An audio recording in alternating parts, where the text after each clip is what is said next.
పేరు కొండిగారి జంగయ్య, ఆరుట్ల గ్రామం, మంచాల్ మండల్, రంగారెడ్డి జిల్లా. వికలాంగుల యూనియన్ ప్రెసిడెంట్ ఉంది. అయితే ఏంటంటే మా డిమాండ్ ఒకటే, ప్రభుత్వ ఉద్యోగస్తులకు ఇచ్చినటువంటి పెన్షన్ 1 తారీఖు నుంచి 5 తారీఖు వరకు ఎట్లా ఇస్తున్నారో మాకు కూడా 1 తారీఖు నుంచి 5 తారీఖు లోపల పెన్షన్ ఇవ్వాలని మేము డిమాండ్ చేస్తా ఉన్నాం. అదే విధంగా ఏంటంటే ఎలక్షన్ల ముందర మేనిఫెస్టో పెట్టాను, 6,000 రూపాయలు ఇస్తాను, 4,000 రూపాయల పెన్షన్. ఆ 6,000 రూపాయలు కూడా తొందరగానే అమలు చేయమని మేము డిమాండ్ చేస్తా ఉన్నాం. అంటే ఇప్పుడు వికలాంగులకే 1 తారీఖు నుంచి 5 తారీఖు ఇవ్వమంటున్నారు. మరి గవర్నమెంట్ జాబ్ వాళ్ళకే పడతలేవు కదన్న జీతాలు. ఒక్కొక్క టైంలో 1 తారీఖు కాకపోతే 3 తారీఖు వేస్తున్నారు కదా. ఆ సందర్భంలో మీరు ఖాళీగా ఉన్న వాళ్ళకి పింఛన్ ఇస్తే కూడా అది కరెక్ట్ టైంకి ఇవ్వాలంటే అది న్యాయం కాదు కదన్న. న్యాయం ఎట్లా కాదన్నా? న్యాయం ఎందుకు కాదు చెప్పు? న్యాయం ఎట్లా కాదు? మీరు చెప్పాలి. ప్రభుత్వ ఉద్యోగస్తులకు ఎట్లా ఇస్తున్నావు? లక్షలు నువ్వు. వాళ్ళు కష్టపడుతున్నారు కాబట్టి వేస్తున్నారు. కష్టపడతారు. మేము ఓట్లు వేయాలి అన్న, మరి ఓట్లు వేయలేదా? మాతో ఓట్లు ఎందుకు వేయించుకున్నావు? మరి సీట్లు ఎందుకు కూర్చున్నాను? అంటే ఓట్లు వేసినంత మాత్రాన కరెక్ట్ టైం కు మనకు వికలాంగుల పింఛన్ రావాలంటారా? రావాలి. మరి మేము ఎట్లా బతకాలి? మరి మాకేం ఆదాయం లేదు కదా, మేము ఎట్లా బతకాలి? ఏం కష్టం చేస్తున్నాం మేము? అంటే మీరు ఏం కష్టం చేస్తలేరు అన్న? ఏం కష్టం చేస్తలేము మేము. నాకేం పని చేయడానికి వస్తుంది? ఏం పని చేయని రాదు మాకు. మరి ఇప్పుడు మీరు వచ్చిన సందర్భం మీద మరి అక్కడ రెస్పాన్స్ ఏమి ఇచ్చిరన్న మీకు? నేను ప్రజావాణిలో దరఖాస్తు పెట్టిన ఆల్రెడీ వాళ్ళు అధికారులు తీసుకున్నారు. దాని మీద యాక్షన్ తీసుకుంటామని చెప్పి అధికారులు చెప్పారు. ఇంతకుముందు కూడా నేను ప్రజావాణిలో దరఖాస్తు ఇచ్చిన, మీడియా పాయింట్ కూడా మాట్లాడిపోయినా. నేను దాని మీద ఎలాంటి ఎలక్షన్ కోడ్ ఉందని ఆగిన. ఇప్పుడు ఈ రోజు వచ్చినా మళ్ళీ కూడా ప్రజావాణిలో దరఖాస్తు పెట్టిన, అధికారులకు ఇచ్చిన, దాని మీద యాక్షన్ తీసుకోమని. అదే విధంగా ఆర్టీసీ బస్సులు కూడా పెంచాలని నేను డిమాండ్ చేస్తా ఉన్నా. ఎందుకంటే లేడీస్ ఫ్రీగా ఇచ్చారు కాబట్టి మా వికలాంగులకు ఎక్కడానికి దిగడానికి చాలా ప్రాబ్లమ్స్ ఉన్నాయి. ఎక్కువ వస్తలేదు, దిగు వస్తలేదు. ఆర్టీసీ బస్సులో మాకు చాలా ఇబ్బందికరమైన పరిస్థితులు ఉన్నాయి. అంటే ఇప్పుడు ఆర్టీసీ బస్సులో మీకు ఎక్కడానికి వికలాంగులకు సపరేట్ ఉంటది కదా సీటు, మీకు ఎందుకు ఇబ్బంది అవుతుంది? ఇబ్బంది అవుతుందంటే లేడీస్ ఫుల్ అయిపోతున్నారు. ఫ్రీ ఉంది కాబట్టి బస్సు ఫుల్ అవుతుంది. బస్సు ఇప్పుడు వికలాంగులు వస్తే ఆడవాళ్ళైనా మగవాళ్ళైనా లేవాల్సిందే. అలాంటి టైంలో మీకు ఎందుకు ఇబ్బంది అవుతుంది? మీకు 2 సీట్లు కేటాయిస్తారు కదా. వాళ్ళే పుట్టిపట్ల ఏలాడబడుతున్నారు, మమ్మల్ని ఎక్కనివ్వట్లేదు. మరి ఒకప్పుడు మరి లేడీస్ వచ్చిరని బాయ్స్ సీట్లు ఇస్తుండే, ఇప్పుడు బాయ్స్ సీట్లు కూడా కబ్జా చేస్తురా? అన్ని టోటల్ గా వాళ్ళే కూర్చుంటున్నారు మొత్తం అన్ని సీట్లు. అంటే ఇప్పుడు గవర్నమెంట్ వాళ్ళను బస్సులు కూడా పెంచమంటారు. 1 తారీఖు నుంచి 5 తారీఖు వరకు పింఛన్లు బరాబరి ఇవ్వమంటారు. అది ఏమైనా చేసుకుని కానీ మీకు మాత్రం సౌలత్ కావాలంటారు. మరి ఇప్పుడు అందుబాటులో లేకపోతే ఏం చేస్తారన్న? ఏంటిది? బస్సులు గానీ పింఛన్లు గానీ మీరు అనుకున్న టైంకు రాకపోతే ఏంది? రాకపోతే మేము ఏం చేసేది లేదు. ఇక మేము ఒకటే తెలుసుకున్నాం, రాష్ట్ర వ్యాప్తంగా వికలాంగా అమరవీర స్థూపం ఉందా అమర నిరాహార దీక్ష రాష్ట్ర వ్యాప్తంగా. పింఛన్లు వస్తలేవని అమర నిరాహార దీక్ష కూర్చుంటామంట. ఖచ్చితంగా అమర నిరాహార దీక్ష, అమరవీర స్థూపం ఉందా, అసెంబ్లీ ఉందా, ఖచ్చితంగా నిరాహార దీక్ష కూర్చుంటా. ఖచ్చితంగా గవర్నమెంట్ ఏం యాక్షన్ తీసుకుంటది? పోలీస్ కేసులు పెడుతుందా? ఏం భయపడే ప్రసక్తి ఏం లేదు. నాకు లేదా జైలుకు పెట్టా మేము భయపడే ప్రసక్తి లేదు. నువ్వు ఎన్కౌంటర్ చెప్తే భయపడే ప్రసక్తి లేదు. గత ప్రభుత్వంలో మీకు సరైన సమాధానాలు వచ్చినాయి అన్న? మరి గత ప్రభుత్వం కూడా కొన్ని మంచి పనులే చేసింది. మాకు ఒక ప్రభుత్వం మీద చెడ్డగా మాట్లాడే అవకాశం ఏం లేదు. గత ప్రభుత్వం కూడా కొన్ని అవకాశాలు మంచిగానే ఇచ్చింది. కొన్ని అవకతవకలు జరిగినాయి, అందులో కూడా కొన్ని పొరపాట్లు జరిగినాయి. దాన్ని కూడా మేము స్పందించినాం. దాని మీద కూడా గత ప్రభుత్వ అధికారులను కూడా నిలదీసి అడిగినాం. మేము అడిగితే కొన్ని సమస్యలు కూడా పరిష్కరించారు. ఇప్పుడున్న అధికారులను కూడా మేము అడుగుతా ఉన్నాం.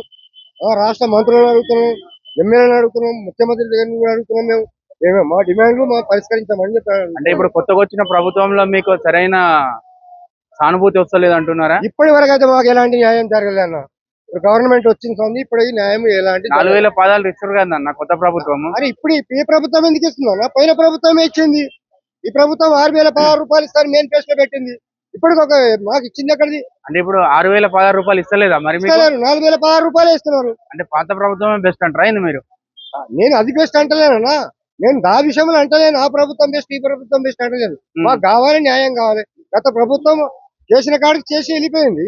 ఇప్పుడున్న ప్రభుత్వం 6,016 రూపాయలు ఇస్తాను మేనిఫెస్టో పెట్టిన మాట ఇచ్చినాం. రేవంత్ రెడ్డి గారు 6,016 రూపాయలు ఇస్తాడు. ఇప్పుడు 4 నెలలు అవుతుంది, 6 నెలలు అవుతుంది, ఇంతవరకు రాలేదంట. రాలేదు, 1 రూపాయి కూడా పెంచలేదు అని ఇవ్వలేదు మాకు. అంటే ఇప్పుడు ఆయన పెట్టిన స్కీమ్లలో ఏది కాలేదంట? ఏది కాలేదు మాకు వికలాంగులకు. అయినాయి కదన్న మరి బస్సులు ఆడవాళ్ళకి ఫ్రీ ఇచ్చారు. ఆడవాళ్ళకి ఫ్రీ ఇచ్చారు, మాకు కూడా ఫ్రీ ఇవ్వమని చెప్తున్నాం మేము. ఆర్టీసీ బస్సులు కూడా అంటే మగవాళ్ళకు ఫ్రీ ఉండాలి, ఆడవాళ్ళకు ఫ్రీ ఉండాలి అట్టలేదన్న. మాకేందంటే హైదరాబాద్ రంగారెడ్డికి సంబంధించి సిటీ సబర్ 1 ఫ్రీ ఉంది. సిటీ సబర్ 1 ఫ్రీ ఉంది. నీ మహబూబ్నగర్ జిల్లా రాష్ట్ర ముఖ్యమంత్రి గారి ద్వారా చెప్తాను, రాష్ట్ర ముఖ్యమంత్రి గారిని ఏమంటున్నాను అంటే నీ మహబూబ్నగర్ జిల్లా నుంచి హైదరాబాద్ ప్రజావాణి కేంద్రానికి వికలాంగులు వస్తా ఉన్నారు. అవును. అక్కడికి వెళ్ళి ఒక 200 రూపాయలు మిమ్మల్ని ఛార్జ్ పెట్టుకో, అలా 100 రూపాయలు హాఫ్ టికెట్ కొడుతున్నారు. ఆ 100 రూపాయలు కూడా తీసేయమని చెప్తున్నాను నేను రాష్ట్ర వ్యాప్తంగా. ఇప్పుడు డిస్ట్రిక్ట్ బస్సులో వికలాంగులకు ఫ్రీ ఉంటది కదా మరి. వికలాంగులకు డిస్ట్రిక్ట్ లో హాఫ్ టికెట్ ఉందన్న, హాఫ్ టికెట్ తీసేయమని చెప్తున్నాను నేను. అచ్చా, ఫ్రీ ఇక్కడ ఏమంటున్నా? సిటీలో లేదా? ఇప్పుడు సిటీలో ఏమో సిటీ సబర్బన్ ఫ్రీ ఉంది, ఉమ్. డిస్ట్రిక్ట్ లో ఏమో రాష్ట్ర వ్యాప్తంగా హాఫ్ టికెట్ ఉంది. హాఫ్ టికెట్ కూడా లేడీస్ కి ఎట్లా ఫ్రీ ఇచ్చినావు, మాకు కూడా సదరం సర్టిఫికేట్ చూసి ఐడి కార్డు ఉంటుంది కదా మాది, వికలాంగుల ఐడి కార్డుని బట్టి మీరు ఉమ్. ఫ్రీ ఏమని చెప్తున్నాం. హాఫ్ టికెట్ తీసేస్తే మేము తినడానికైనా పనికి వస్తుంది కదా మాకు. ఆ 100 రూపాయలు ప్రజావానికి వచ్చినా ఈ సిపిఎస్ బస్ స్టాండ్ లో పండుకుంటారు, వికలాంగులు రైల్వే స్టేషన్ లో పండుకుంటారు. హాఫ్ టికెట్ తీసేస్తే మాకు ఫ్రీ అవుతుంది కదా. అవే డబ్బులు మేము అన్నం తినడానికైనా వస్తుంది కదా, ప్రజావానికి కేంద్రానికి వచ్చినప్పుడు ఖర్చులకు వెళ్తాయి కదా మాకు అని నేను చెప్పే డిమాండ్ అది. అంటే కంప్లైంట్ ఇవ్వడానికి 400 ఖర్చు వస్తుంది మీకు. 400 వస్తుంది, 1000 రూపాయలు కూడా ఖర్చు. ఆ తినడం చేయడం అన్ని కలుపుకొని 1000 రూపాయలు వస్తుంది అనుకో. అంటే కంప్లైంట్ ఏమంటే ఇవ్వడానికి కూడా మీకు పోలీసులు కొట్టేలా కొడుతున్నారు. మీరు ఎందుకు వచ్చారు, ఏం కదా, సిబిఎస్ బస్ స్టాండ్ లో మీకేం అవసరం, రైల్వే స్టేషన్ లో మీకేం అవసరం, మీరు ఏ ట్రైన్ పోవాలి, సీఎం క్యాంప్ ఆఫీస్కి వచ్చిన నిన్ను ఎందుకు పోతారు మీరు, ఆర్పీఎఫ్ జీఆర్పీఎఫ్ వాళ్ళు కొట్టేలా కొడతారు.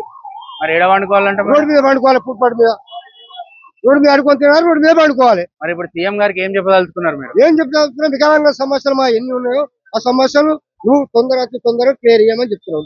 ఉమ్. ఒకవేళ క్లియర్ చేయకపోతే మా సమస్యల మీద మేము అమరవీర స్తూపం దగ్గర మేము అమర నిరాహార దీక్షకు సిద్ధంగా ఉన్నాం. అసెంబ్లీ నడిచినప్పుడు ప్రతిపక్ష పార్టీలకు కూడా మేము చెప్తా ఉన్నాం, మాకు మద్దతు ఇవ్వాలి, ప్రతిపక్ష పార్టీలను కూడా కోరుతా ఉన్నాం. మీ పేరేంటన్నా? నా పేరు కొండిగారి జంగయ్య, ఏ ఊరు నుంచి వచ్చారు? ఆర్ట్ల గ్రామం, మంచాల్ మండల్, రంగారెడ్డి జిల్లా, వికలాంగుల యూనియన్ ప్రెసిడెంట్ ఉంది. జై హింద్.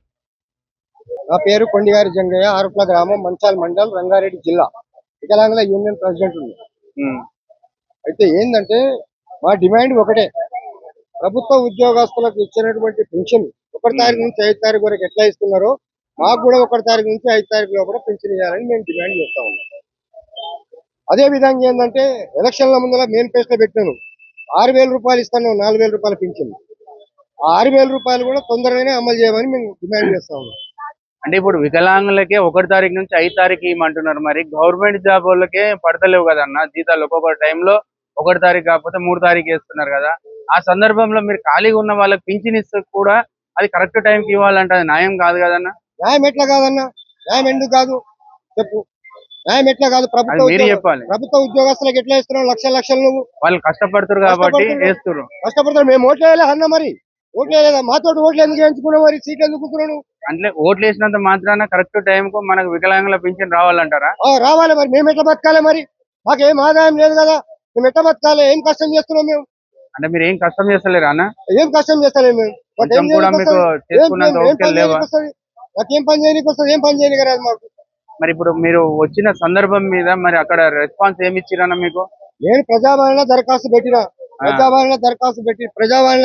పెట్టిన ఆల్రెడీ వాళ్ళు అధికారులు తీసుకున్నారు, దాని మీద యాక్షన్ తీసుకుంటామని చెప్పి అధికారులు చెప్పారు. ఇంతకుముందు కూడా నేను ప్రజావాణిలో దరఖాస్తు ఇచ్చిన, మీడియా పాయింట్ కూడా మాట్లాడిపోయినా, నేను దాని మీద ఎలాంటి ఎలక్షన్ కోడ్ ఉందని ఆగిన. ఇప్పుడు ఈ రోజు వచ్చినా మళ్ళీ కూడా ప్రజావాణిలో దరఖాస్తు పెట్టిన, అధికారులకు ఇచ్చిన, దాని మీద యాక్షన్ తీసుకోమని. అదే విధంగా ఆర్టీసీ బస్సులు కూడా పెంచాలని నేను డిమాండ్ చేస్తా ఉన్నా. ఎందుకంటే లేడీస్ ఫ్రీగా ఇచ్చారు కాబట్టి మా వికలాంగులకు ఎక్కడానికి దిగడానికి చాలా ప్రాబ్లమ్స్ ఉన్నాయి. ఎక్కువ వస్తలేదు, దిగి వస్తలేదు ఆర్టీసీ బస్సులో, మాకు చాలా ఇబ్బందికరమైన పరిస్థితులు ఉన్నాయి.